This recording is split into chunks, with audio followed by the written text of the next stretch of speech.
We were told in no uncertain terms by our network's lawyers, who called us directly, that we could not have him on the broadcast.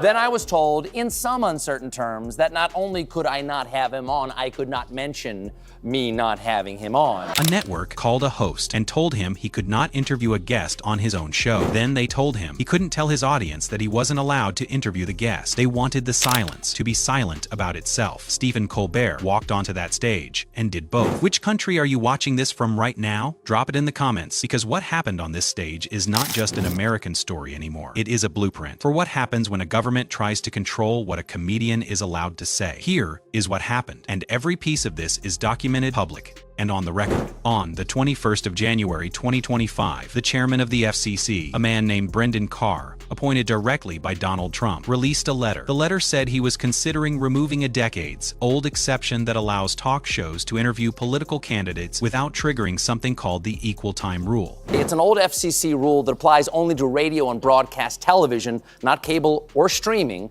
that says if a show has a candidate on during an election, they have to have all that candidate's opponents on as well. There's long been an exception for this rule, an exception for news interviews and talk show interviews with politicians. Now that's crucial. How else were voters supposed to know back in '92 that Bill Clinton sucked at saxophone? Now, the equal time rule itself has existed for decades. It says that if a broadcast station gives airtime to one political candidate, it has to offer equal time to all of that candidate's opponents. It applies only to broadcast television and radio, not cable, not streaming, not podcasts, not YouTube. For just as long as the rule has existed, there has been an exception. An exception that says news interviews and talk show interviews are not the same as campaign endorsements. That exception is what allows every late-night host, every morning show, every daytime talk show to interview politicians without the FCC treating it as a political advertisement. Carr's letter threatened to remove that exception, and he didn't hide who he was targeting. This is narrative analysis, built around publicly released FCC correspondence, documented network decisions, and a segment that Colbert himself broadcast and published for the world to see. Carr said he was thinking about dropping the exception for talk shows because he said some of them were motivated by partisan purposes. Well, sir, you're chairman of the FCC, so FCCU.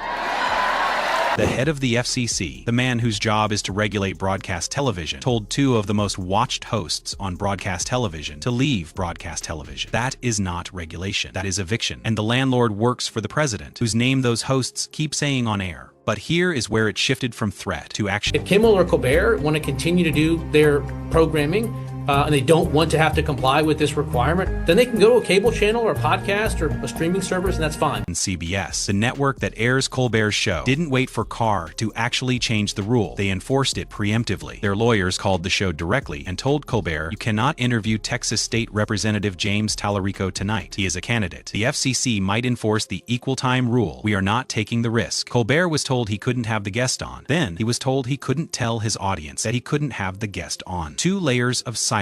The censorship, and the censorship of the censorship. And Colbert, being Colbert, walked onto that stage and peeled both layers off in front of millions of people. And because my network clearly doesn't want us to talk about this, let's talk about this. He explained everything. The rule, the letter, the phone call, the threat. He laid it out clearly, calmly, precisely. The way you explain something when you want the audience to understand not just what happened, but why it matters. Then he turned the censorship itself into content, because the FCC rule doesn't just prohibit interviewing a candidate. It prohibits any candidate appearance, quote, including by voice or picture. Colbert couldn't show a photo of Talarico, couldn't show a drawing, couldn't play his voice. So Colbert drew Snoopy on live television and said he couldn't show it. Out of fear that James Talarico might look like Snoopy, he showed a stock photo person and labeled it not James Talarico. And this doesn't just affect interviews. The rules forbid any candidate appearance, including by voice or picture. That's right, I am absolutely not allowed to show a photo of Texas State Representative James Talarico, because that's not him. That's a stock photo we found when we Googled not James Talarico. He turned every restriction into a punchline, and every punchline into proof that the restriction was absurd. If you are watching this, and you want to see more moments where censorship backfires spectacularly, subscribe and hit that like button. Because this pattern powerful people trying to silence comedians and creating louder comedians in the process, is the pattern this channel was built to document. But Colbert wasn't just being funny, he was making a structural point, one that landed harder than any joke. He pointed out that Carr's letter explicitly exempted right-wing talk radio from the equal time enforcement radio, which is regulated by the exact same FCC under the exact same broadcast rules. Was untouched. Conservative hosts could interview any candidate they wanted. Liberal late-night hosts could not. Same regulator, same rules, different enforcement based on political alignment. Let's just call this what it is. Donald Trump's administration wants to silence anyone who says anything bad about Trump on TV because all Trump does is watch TV. I am going to interview James Talarico tonight, but it's not going to be on The Late Show.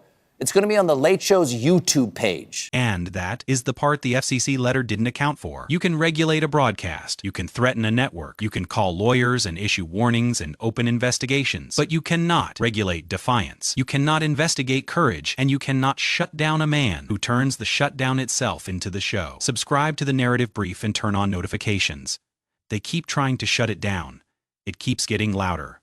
We make sure you hear every word.